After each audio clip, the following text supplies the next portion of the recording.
Hey everyone, Brento here. I'm a serious streamer now. Look, the microphone is in the screen. I tried a tie and even a suit in a recent episode. Now I gotta put the microphone in view to really get popular. If I were to wear a suit and have the microphone in view, would I get 1 million views? This show is pretty bad. The microphone won't make a difference. There's no chance you'll watch 2 episodes of this.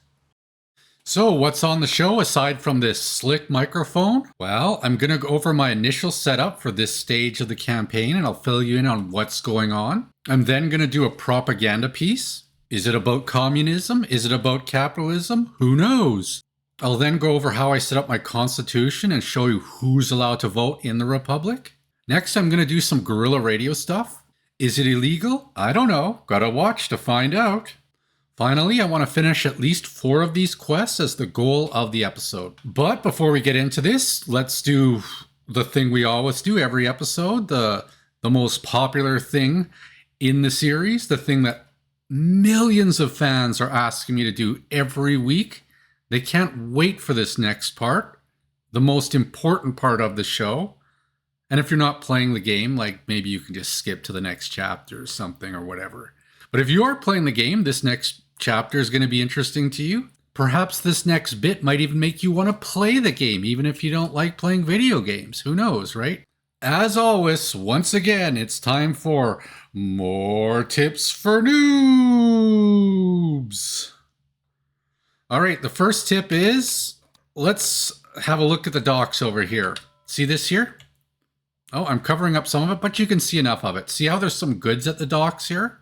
Basically, your Tropicans produce goods, they refine them, and they consume them to make themselves happy. If there's anything surplus, it will go to the docks. So one thing I haven't shown in the game before is how the global market economy works. See, we got these 3 modes. Now, as a noob, you probably didn't know the difference between these 3 modes, so I'm going to explain that to you. I didn't know this when I was playing. I was playing at hard difficulty even, and I still didn't know that. But now I've been playing at hard difficulty for a while, so I kind of get it. So the way protectionism works is the contracts that you get here, these contracts here, you won't get new ones to fulfill contracts when you go with protectionism. But what's a standard export price? That's not explained anywhere. So standard export prices are essentially these goods at the dock that aren't part of a contract. Like right now, this one good here, I have a contract for canned goods. Okay, so let's have a look at it here. See here, we got canned goods. That's not a standard export. Standard export was all the other things at the docks that I don't have contracts for. That's the difference. Free trade is basically the price is what the price normally is. And if you get a contract, it's worth that price instead. And then finally, this international trade partnership is when you sign the contracts you sign will basically be 10% higher. And you'll actually see that immediately update. So if you have like a contract for 25% above market, it'll go 10% above that. But the standard goods that are not part of a contract actually decrease in price. So one of the schemes you could do here is, like, let's say you don't know what contract to set up. Just look what's already at the dock. This way you can sort of cheat a little bit, sign a contract for it. The boat shows up to pick it up. You already have that much of it fulfilled. You could do this in real life too. All right, the next tip is build your ministry very early. Okay, so this map here didn't have a ministry, but I built this quite early. If you want to establish a new world order quicker, it can be OP if you build the ministry first, like I did. Let's have a look at the ministers I have. So in education, we got this person here giving me a bit more knowledge each month. That's not bad. This guy here is giving me some Swiss money. This guy here is giving me some Swiss money. This guy here is giving me a whole bunch of knowledge. And I figure I may as well make the job quality good because we're trying to make some money here. We want people eager to work. Bankers are so expensive and all you need is just one fix of the ministry's Swiss money to buy favors from the broker. And the last tip for more tips for noobs this week is hire crooked cops. They don't improve crime safety and they give you more Swiss money. I do this in the poorer neighborhoods. All right, that's more tips for noobs. Let's have a look at what's going on in the world here. This is the tour part of the show before we hit play and I screw things up. So we started again here in 1989. It's now progressed to 2002. I've played for 13 years since the start of this stage of the campaign. This is stage 4 of the New Frontiers campaign in Tropico 6, in case you're wondering. It's called The Moon Is Not Enough. We're playing at the hardest difficulty, as I always do in this show. Some spoilers if you happen to be playing along. Maybe cover your ears. So AI has now replaced the professor. The professor he died, okay? There's a spoiler for you. A lot of these quests now have this thing called Patch in it. AI is now telling me what to do. I also had a quest to set up a penal colony, so this is basically how that works. You'll notice the immigration rate is increased by 60%, but there's a huge increase in chance of them being criminals. It also pays extra money just for having this in effect. So I also had an early quest to build a prison and to build the interrogation room. You'll notice too that the prison's already full, so that's another reason why I let them go and take the money directly, because I can't send them to prison anyways. There's just no room. You'll notice we got an insane amount of criminals. Right now I actually have 2 prisons. Combined they hold 32 and 32. Basically 60 of these criminals are loose right now.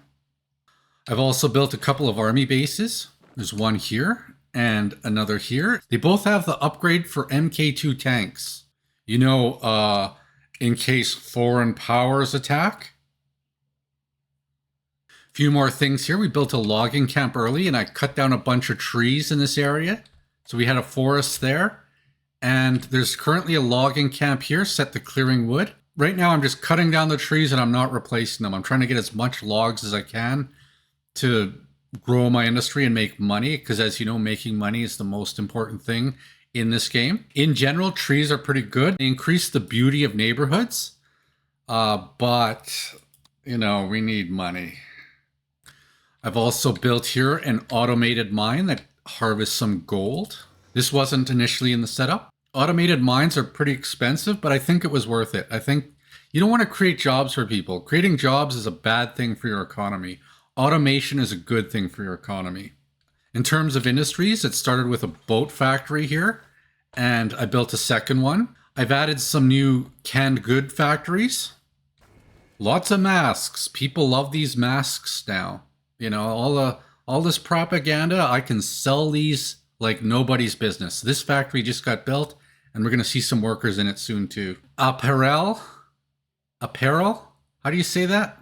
And of course, we have government cheese. You can't survive without having government cheese as an industry in your nation. And just like last stage, I haven't built any new housing to save on some money. I suspect the initial setup makes you go bankrupt by default if you don't make these kind of adjustments. However, I am concerned that some of these mechanics might cause more problems than I anticipated. Finally, as we round out our tour of the new dump city here, we're going to show another building not seen before. It's called the bus garage. Haven't done buses before. So if I move myself here, you can see I can set a starting bus stop and set an ending bus stop. So the blue one is where they get picked up near the dump here and all these shacks and where we have crooked police.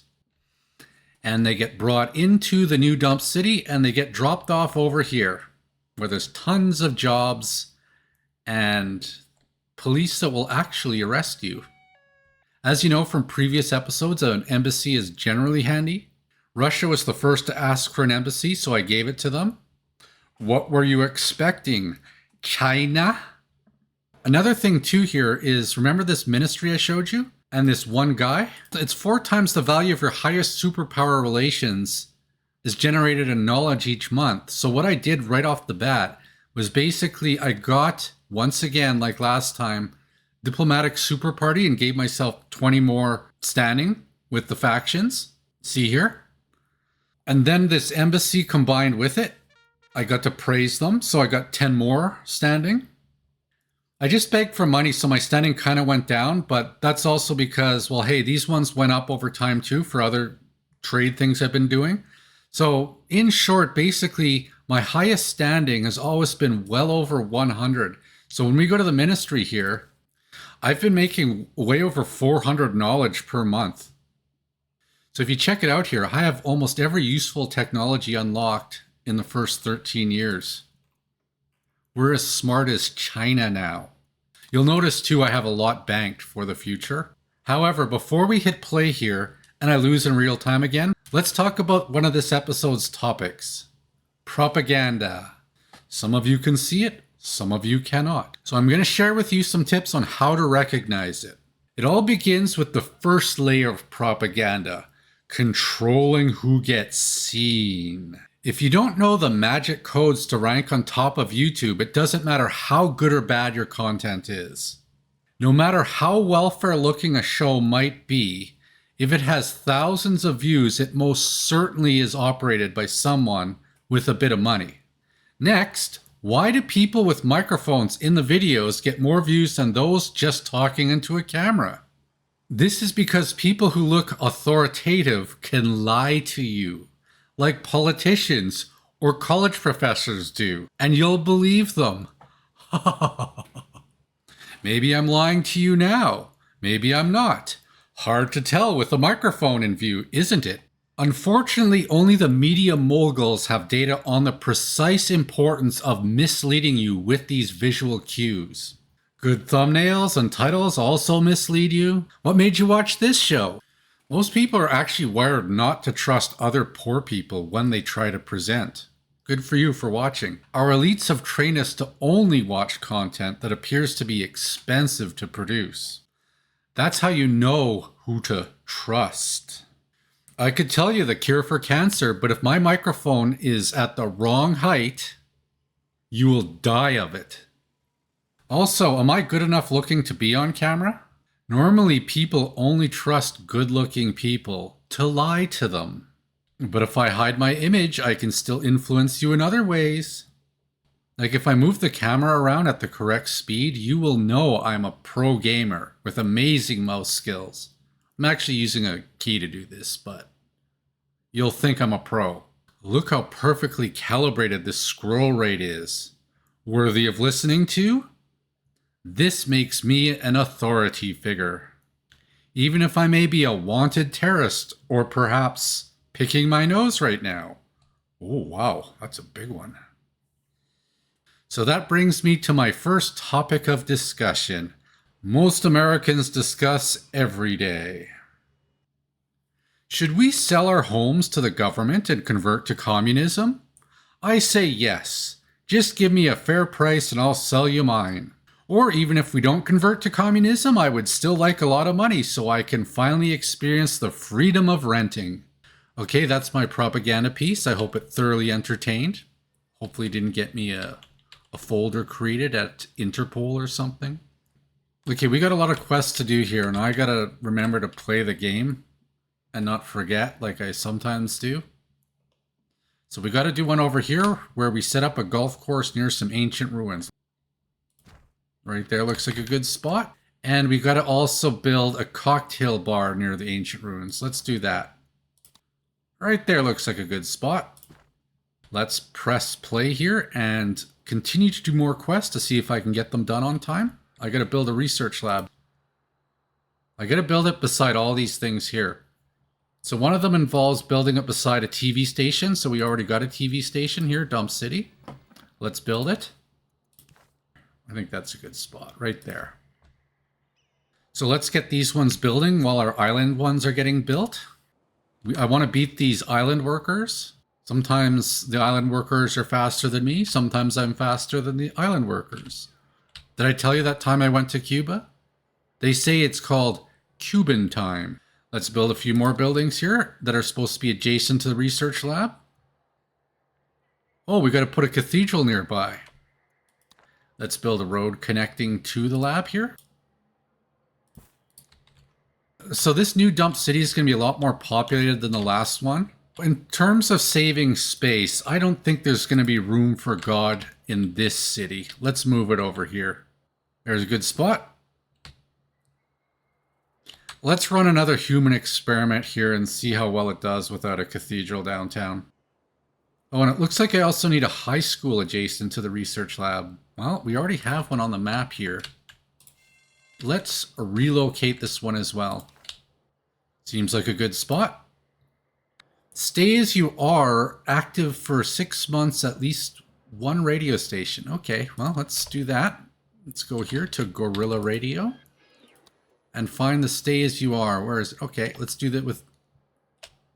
Oh, let's just do this with one of them. I want the other ones to be making money. Yesterday Gold at the TV station. This makes them all conservatives. I don't know. This one seems risky. You'll notice here too, I have various warehouses. We got Vandalay Imports, Vandalay Exports, and of course, Latex Only. Eventually, however, I want all these warehouses to just import goods like this one here. I don't make electronics, but I sign an import contract. And now I'm allowing processing. Here I had like, I think I had 2,000 or 3,000 initially, maybe 2,500. And as the Tropicans want the electronics, they basically take them and it makes them happier. And look at my approval rating. It's just amazing. You'll never guess what happened, Presidente. A breakthrough. I know. I think we might just change the world. Video games. Let's do that. Another thing too I never mentioned is when I built this prison, I set it to convict labor. So this is another reason why I'm kind of encouraging crime, because that's $25 generated per criminal. So if I keep these prisons full, oh my God, this one's not full enough. Also too, we have the courthouse and criminal law. So basically for every citizen detained in prison, I'm getting an additional $10. You know, this is another reason why I'm not building these homes here. We don't want to have people with too positive an outlook. We want to make sure we have a good amount of criminals to test some of these game mechanics. This is going to be kind of where I'm expecting all the shanties to ultimately fill up. I'm going to urbanize this area quite densely, so I don't expect too many shacks here, but this is kind of where I want the shacks to be. So I want to create a checkpoint so that if they get into the proper part of town, we can kind of detect them. Right now, these are all set to road tolls because money is the most important thing right now. We have another one here and another security checkpoint here. You know what made me a success? I did, of course. I'm a self-made man, just like my pops. Exactly. New privacy laws have finally abolished privacy. Now, true Tropicans can relax. If nobody is looking at you funnily, you must be a good person. And another thing too I did is I set up a lot of watchtowers. As you know, watchtowers let you spy on your people, and that's how you know who's a criminal and who's not. I also upgraded them with real machine guns because I suspect there could be some problems. I put them in various quadrants. So there's one by the docks here. There's one over here somewhere, just on the edge of what I expect to be the shanties. I put some in this shanty area here where we have crooked police officers. So this way we can spy on them and know if they're criminals. And I have a couple near the palace because you don't want them to get near the palace. So with all these criminals and nonsense, you're probably wondering, how am I so popular? How do I have this many homeless people and they still vote for me? It doesn't make sense, right? Well, here's another thing we're going to test for the next 3 episodes. Over here, we're going to look at the voting rights. Only rich people can vote. That's the difference. As long as I take care of the rich people, it looks like I am very popular here. I am making lots of money. What could go wrong? The radical left lunatics shouldn't be allowed to vote. They eat cats and dogs. All they produce is fake news. So overall, you might have noticed our money's going up here. We're generating a lot of money here. That's a good amount of convict labor. It's even better than the bank interest. I've got nothing against the big guy, but you can't sell tickets to church. I've tried. And let's face it, every penny spent on charity is a penny wasted. For-profit business is always the way to go. God may excuse your blasphemy, child, but I've always found forgiveness the trickiest part of my religion. El Presidente, ignore this messenger of mammon and invest in for-people business. Let's build an office. Oh my god, a fire. Another thing I never covered is we have actually multiple radio stations here. This one's called Guerrilla Radio. It's pronounced differently. It's filled with actual gorillas. So I'm going to do a little bit here called Guerrilla Radio. So I have something to confess. I didn't know the difference between the word gorilla and gorilla for the longest time. I was actually well into my 30s before I realized these were not the same thing. I didn't know the names of my leaders for a good 10-year stretch. All I did was work and play World of Warcraft. For most of my life, I was completely oblivious to politics. But as I got older, I started to learn more about it. Uh-oh, we got some problems here.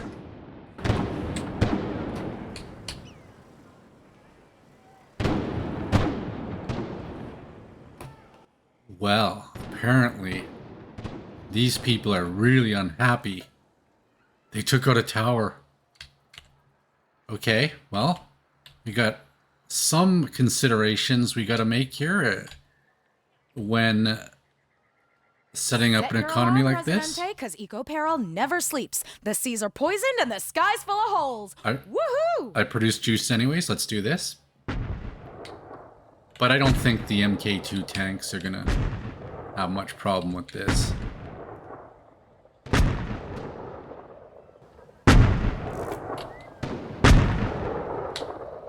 I think I should build another one a little out here, though. Anyways, where was I? Oh yeah, basically, I learned what politics are over time. So over my lifetime, I've come to realize that basically politics is when groups of people with lots of money try to lie to you and trick you into being their slave. That's what propaganda is all about. Also, I didn't know the difference between the word curve and curb. I thought it was street curve. That's what I thought a curb was. I was, again, well into my 30s before I realized the difference between these words.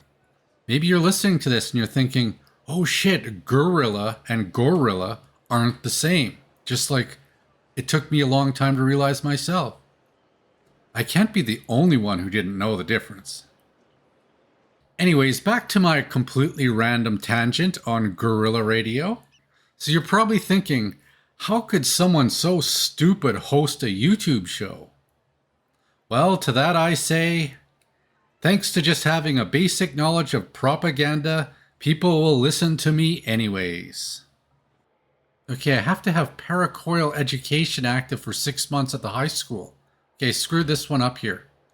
Let's look at the high school. What is that, Parochial? Religious faction. Eesh. Let's move this radio station. Let's move Guerrilla Radio over for a little bit. I'll put it back later. This is only $500 to relocate. All right, we're down to just this here. We got to do this for 6 months at the high school, and this one's done. And what about this one over here? Oh, I got to disconnect the island. I wonder if I just pause this. I think maybe I got to demolish it. It doesn't look like I can pause it. Let's demolish it. Mr. Belmont was not a spy after all. He's just too rich to be bribed. And his lack of empathy for other people means he can't be blackmailed or threatened. Very aspirational, I must say, but still a loss for me. Let's take the money. You put the Earth first and now everyone is happy. Or they would be if they knew how important the planet was. Let's take this here. Okay, let's build an office. I think here would be a good spot. Right in here. Doesn't need road access. Let's do it here. Import trade with non-superpower? Okay, let's try that. Dominican Republic cars have to be of the highest quality. Let's do that. Whoa, I was in the wrong part of the screen for a while there. Another thing too is I've set these fire stations to have building inspections. If you look at it, it reduces the upkeep of all these buildings by 10%. This is a big money maker. If you're playing the game, I would highly recommend this. Get all your fire stations to do building inspections. Saves you a ton of money. Oh boy, thank God this episode is almost done. 754 to 1. I lost again. Presidente! So another building here I built that we haven't seen before is called the Trade Institute. I can see what the trends are about to be. So it's going to basically start boosting the price of things and lowering the price of things. So if I wanted to buy furniture in the next segment of trends, I just have to wait a bit, right? Oh, there's some people here watching this going, why hasn't he built the arcade? How can he not build the arcade? It's been there the whole time. I've been waiting for the arcade to get built. Let's build it. Maybe close to the poor people over here is not a bad spot. Maybe they can sort of do something. Not too miserable. Oh, and one other thing we haven't covered, this is new to the series, is this thing here called the offshore office. See how this works? They don't like me as much because of it, but I get $1,000 a month. And it increases the resource prices, so this is probably a good spot for Jihad Solar, right by the nuclear power plant. Why is my approval going down? I'm giving them awesome stuff. Let's accept this. Hold on. Did we just get lucky here? How many electronics do we have? Oh, only 910. I don't want to manufacture electronics. High quality Venezuelan electronics. Let's do this. So what we'll do here is we will import these. I'm going to warehouse them again. Yeah, I'm going to have to set up some contracts and take advantage of this trade institute. You know, it's kind of like Wall Street where, you know, the people on Wall Street know what's going to happen and you, the small investor, doesn't know what's going to happen. Okay, let's export some of these to the dock. Let's see what happens if I allow these to go to the dock. Will we fulfill our export contract? I think we do. Looks like all our trees were chopped down over here. No more trees to fell. I think what I'm going to do is... Yeah, I never upgraded this. I'm going to demolish it. I'm over top the demolish button. There you go. Okay, let's see if any electronics arrive on... Can you see that? There's 1,200 right there. I'm not covering it. Let's see if the boat shows up and finishes it. And then we finished our objective and this episode's done. Cruise ship full of infected people left Tropico. Ooh. Let's see what this big freighter does. We're selling electronics. I don't want to sell them all, though. I just want to sell enough to finish the objective. Hooray! We did it! Curious. It appears I have been wrong in my calculations. That's not supposed to happen. My unerring algorithms aren't supposed to err. That man has a tongue forked worse than a two-headed snake with extra tongues growing on its back. But he's innocent, as far as we're concerned. I'll just delete the long list of other offenses he has committed. Because he asked so nicely. Uh-oh. This looks like hell. You know what? I wasn't going to build banks, but if they're free, why not? Always a pleasure doing business. You know what? I think we're going to pause there, and we'll see how this goes in the next episode. I did it again. I outwitted the AI by doing what it told me to do. Well, looks like this episode's come to an end. I hope you enjoyed it. Maybe leave a comment. Maybe give it a like. You know, sometimes the likes help with the algorithm. I don't know. I don't think it really matters, to be honest. I think the way they do it is they just look at how much money you have in a bank account and cross-reference some other database, and that's how you get views, because they want to give the impressions to those who have money and clout. But maybe a like actually helps with it. I don't really know. It would be nice, though. I guess that's it for this episode. I hope you enjoyed it, and I'll see you next week.